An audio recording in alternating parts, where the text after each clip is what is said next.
안녕하세요. 코딩 개구리입니다. 이번 시간에는 브라우저 렌더링 과정에 대해서 알아보도록 할게요. 우리가 HTML, CSS, 자바스크립트 파일을 만들면 그 파일들을 브라우저한테 웹페이지를 그리도록 시킨다고 했었죠? 그런데 결국 이 HTML, CSS, 자바스크립트 같은 경우에는 그냥 이렇게 문자열이 들어가 있는 텍스트 파일입니다. 이런 파일들을 어떻게 브라우저가 이해하고 실제로 웹페이지를 그리는지 그 과정에 대해서 정확하게 알아야 돼요. 자, 그래서 차근차근 그 순서에 대해서 한번 살펴보도록 하겠습니다. 자, 먼저 첫 번째 단계는 요청 단계인데요. 자, 이 파일들에 대해서 이해하기 전에 당연히 이 파일을 받아야겠죠? 요청 단계라고 하겠습니다. 그리고 요건 색깔을 조금 다르게 할게요. 주황색을 주고. 여기서 조금 중요한 거는 이 모든 파일들을 다 요청을 한꺼번에 하지 않습니다. 먼저 브라우저는 이 HTML 파일을 서버에 요청을 해요. 그래서 그 HTML 파일을 다운을 받습니다. 나머지 파일들은 이 HTML 파일을 해석하는 과정에서 각각 다른 시점에 요청을 보내게 됩니다. 브라우저 렌더링 과정의 시작은 이 HTML 파일의 요청부터 시작이다. 그리고 다운을 받았으니까 이제 본격적으로 해석을 해야겠죠. 자, 그래서 이 해석하는 단계가 이 HTML 파싱이라는 거예요. HTML 파싱. 이 HTML 파싱을 하는 이유가 결국 이 돔을 생성하기 위해서예요. 아까 말했듯이 이런 HTML 파일은 이 컴퓨터가 이해할 수 없는 그런 텍스트이기 때문에 결국 브라우저가 실제로 이해할 수 있는 돔 객체 구조로 변환을 해줘야 됩니다. 자, 돔에 대해서는 제가 또 아래 단계에서 또 설명을 드릴 거기 때문에 지금 당장은 그냥 HTML 파싱하는 이유가 이 돔을 생성하기 위함이다. 이게 목표이다. 라고만 보시면 될 것 같아요. 자, 그래서 이 index.html을 다운받았다. 그러면 위에서 아래로 또 파싱을 시작해요. 그런데 그 과정에서 이제 예를 들어 7번째 줄에 링크 태그에 이 href의 style.css가 필요하잖아요. 이런 새로운 리소스가 발생하면 또 다시 서버로 가서 요청을 보내게 됩니다. 마찬가지로 이 스크립트 태그 안에 있는 이 index.js도 이제 다운을 받아야 되기 때문에 서버에 가서 요청을 하겠죠. 그래서 한꺼번에 요청을 하는 게 아니라 이렇게 따로따로 요청이 간다. 네, 그래서 이제 실제 단계를 보시면 자, 먼저 이 바이트를 문자 변환하는 단계가 있습니다. 이 바이트를 문자로 변환한다. 자, 이게 뭐냐? 자, index.html 파일 다운받으면 저희 눈에는 이렇게 보이지만 결국 데이터는 이런 바이트 형태로 와요. 그러면 이 바이트 형태를 실제 문자일 형태로 바꿔주는 단계가 바로 이 단계입니다. 자, 그런데 문자일로 바꿨다고 해서 의미가 있는 건 아니에요. 그 의미를 정확하게 구분짓고 또 부여하는 그런 단계가 바로 이 토큰화 단계입니다. 자, 하나 더 만들어서 토큰화라고 할게요. 자, 그래서 예를 들어서 이렇게 h1 태그가 있고 안에 hello라고 되어 있어요. 자, 이 경우 이 토큰화 단계에서는 의미 단계로 쪼개는데 예를 들어 스타팅 태그 토큰은 h1이다. 그리고 텍스트 토큰은 hello다. 엔드 태그는 h1이다. 이런 식으로 자잘하게 쪼갭니다. 자, 그래서 결국 이 토큰화 단계에서 이 h1 태그에 대한 정보들을 이제 수집을 했죠. 그러면 이 정보들을 이제 감싸서 객체 형태로 만드는데 그 객체가 바로 이 노드입니다.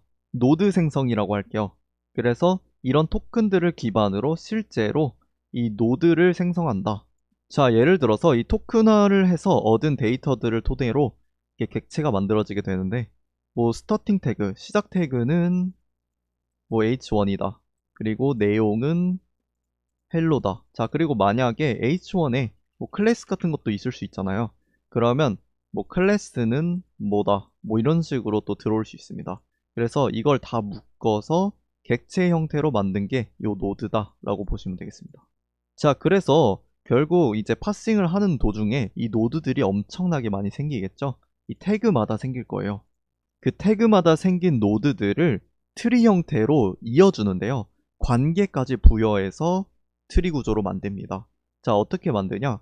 index.html 보시면 먼저 html 태그 보이시죠? 그래서 먼저 html 태그 이렇게 있을 거고요. 자, 그리고 사실 이 최상단에 이 document라는 노드가 하나 더 있습니다. 그래서 이게 바로 최상위 노드다. 그리고 이 HTML 태그 자식으로는 헤드 태그와 또 body 태그가 있어요. 그래서 헤드 그리고 이렇게 해가지고 body 태그 이런 식으로 또 있겠죠. 그래서 이런 단편적인 노드들이 실제 관계성이 생기는 게 바로 이 돔트리 생성 과정입니다. 자, 그리고 body 안에는 요 또 div도 있겠죠. 이렇게 div 있고, 자, 이런 노드들은 내부에 토큰화를 통해서 이제 만들어낸 해당 노드의 정보들이 들어있겠죠. 예를 들어서 div의 클래스가 div가 있으니까 뭐 클래스는 div다, 그리고 내용, 텍스트는 헬로다, 뭐 이런 식으로 여러 가지 데이터들이 있을 거예요. 아무튼 그래서 이런 노드들을 이제 결합을 해서 트리 형태로 만든 게 이제 돔트리다 라고 보시면 되겠습니다. 자, 그 다음에는 이제 솜이라는 건데요. 자, 제가 아까 그 CSS 파일 같은 경우에는 이 링크 태그를 만났을 때 다운로드 되기 시작한다고 했죠. 자, 마찬가지로 CSS 파일 같은 경우에도 파싱을 하고 노드들을 조합해가지고 트리 형태로 만든 게 바로 이제 솜이라고 하는 겁니다. 자, 예를 들어서 제가 요거를 한번 보여드릴게요. CSS 같은 경우에는 이제 body가 가장 맨 위에 있겠죠. 그래서 body에다가 예를 들어서 뭐 UL 태그 같은 게 있을 수 있어요. 그러면 UL 태그 내부에는 이제 뭐 폰트 사이즈 같은 것도 있을 수 있죠. 폰트 사이즈 뭐 30픽셀 뭐 그리고 색깔 아니면 뭐 리스트 스타일 뭐 이런 게 있을 수 있죠. 그리고 UL 안에는 뭐 li들이 엄청 들어있겠죠. 그래서 리스트들이 이런 식으로 들어간다. 그래서 이렇게 만든 게 이제 솜이라고 불리는 건데요. 자, 그래서 이런 돔트리에다가 이제 솜이 합쳐지게 되면 예를 들어 여기에서는 뭐 폰트 사이즈에 대한 데이터가 또 추가로 들어가고 막 이러겠죠. 그래서 합쳐진 게 바로 렌더 트리다.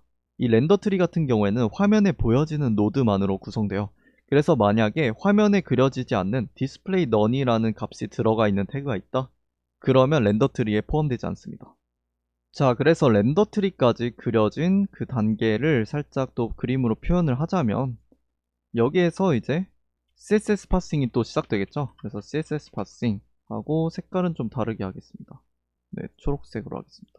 자, 그리고 이 CSS 파싱 같은 경우에는 결국 이 솜을 만들기 위함이죠. 그래서 솜, 네, 이렇게 만들어주고 노드 생성 같은 경우에도 노드를 생성하고 이제 트리 구조로 관계를 부여하면 마찬가지로 이제 돔 트리가 만들어지게 되죠. 솜도 트리니까 트리라고 할게요. 자, 그래서 요 둘을 합친 게 바로 렌더 트리였죠. 그래서 이렇게 해가지고 마찬가지로 같이 이렇게 가니까 이렇게 합쳐져서 네, 렌더 트리를 만든다. 좀 특별하니까 이런 그라데이션 색상을 주도록 하겠습니다. 자, 그러면 이 렌더 트리가 만들어졌다. 나머지 과정들은 다음과 같습니다. 먼저 레이아웃이고요. 그 다음에 페인트, 그 다음에 컴포지팅. 그래서 제가 요거 이렇게 가져와서 자, 그래서 렌더 트리가 만들어졌다. 그러면 레이아웃, 페인트, 컴포지팅을 거치면서 실제로 최종적인 화면이 그려지게 됩니다. 자, 렌더 트리까지 만들었을 때는 무엇을 그릴지는 알고 있는 단계인데 아직 어디에 배치할진 몰라요. 그래서 레이아웃 단계에서는 위스나 하이트, 그리고 마진 패딩, 포지션, 플렉스 등 이 정확한 좌표 계산을 하게 됩니다. 자, 그 다음에는 이제 픽셀 단계로 실제로 그림을 그리는 단계인데요. 브라우저 위치를 알았어요. 그렇기 때문에 이제 실제로 색칠을 하게 되는 단계라고 보시면 돼요. 예를 들어서 백그라운드, 보더, 텍스트, 섀도우, 이미지 뭐 이런 것들을 다 픽셀로 변환을 하게 됩니다. 자, 마지막으로는 이 컴포지팅 단계인데요. 자, 내부적으로는 이 브라우저가 그려야 할 여러 가지 요소들을 레이어라는 걸로 나눠요. 그러면 그 레이어들을 합쳐서 최종적으로 화면을 만들어주는 단계가 이 컴포지팅이다. 자, 그래서 이렇게 큰 화면으로 보시면 네, 이런 식으로 브라우저 렌더링 과정을 요약할 수 있겠네요. 자, 마지막으로 이 자바스크립트가 렌더링에 미치는 영향에 대해서 한번 알아볼 거예요. 자바스크립트는 화면을 직접 그리지는 않지만 브라우저 렌더링 과정에 매우 큰 영향을 줍니다. 그래서 두 가지 측면에서 렌더링 흐름에 개입을 하는데요. 자, 먼저 돔 조작입니다. 다음 시간에 이 돔 조작에 대해서 또 디테일하게 배울 건데 간단하게 또 설명해드리자면 브라우저가 이렇게 돔 트리를 또 만들어 주잖아요. 그러면 이 돔 트리를 토대로 이 각각의 노드에 자바스크립트 파일 내부에서 직접 제어할 수 있도록 돔 API라는 것을 제공해 줍니다. 그러면 우리가 실제로 자바스크립트 파일 내부에서 화면의 요소를 변경하거나 추가를 동적으로 해줄 수도 있어요. 자, 아무튼 이거는 다음 시간에 또 배울 거고, 두 번째는 이제 블로킹입니다. 자바스크립트 파일을 이 HTML 파싱 단계에서 다운받게 되잖아요. 자, 근데 문제가 뭐냐? 이 자바스크립트가 실행되는 과정에서는 이 파싱 단계, 그러니까 돔 제작 과정이 차단됩니다. 그렇기 때문에 렌더 트리 생성이 지연되고 렌더링의 지연의 원인이 되는 것이죠.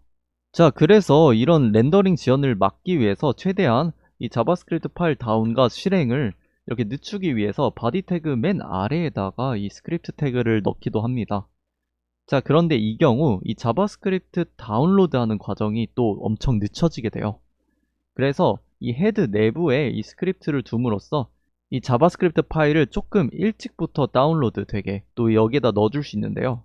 자, 그런데 당연히 여기다 두면 이 블로킹이 발생하기 때문에 자바스크립트를 실행하는 도중에는 돔 생성을 하지 못하니까 뭐 초기 화면 렌더링이 늦어진다던가 뭐 이런 식으로 될 거예요.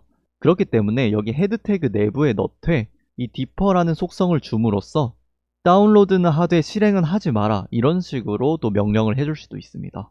자, 뿐만 아니라 여기서 제가 만약에 모듈 타입이란 게 있거든요. 이거는 디테일하게 안 다룰 거지만 만약에 모듈 타입으로 또 자바스크립트 파일을 작성했다, 자, 이러면 디퍼가 자동으로 됩니다.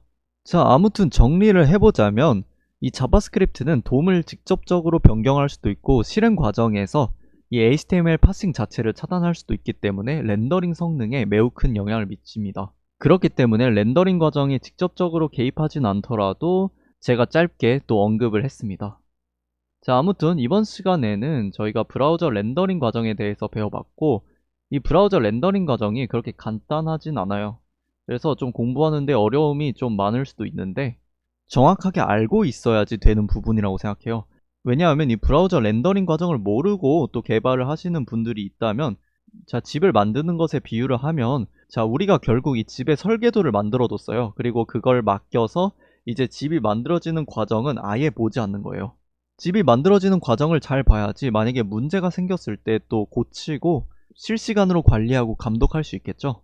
그렇기 때문에 브라우저 렌더링 과정 또 정확하게 알고 있으면 좋을 것 같습니다. 아무튼 이번 시간은 여기까지고 다음 시간에 저는 뵙도록 하겠습니다.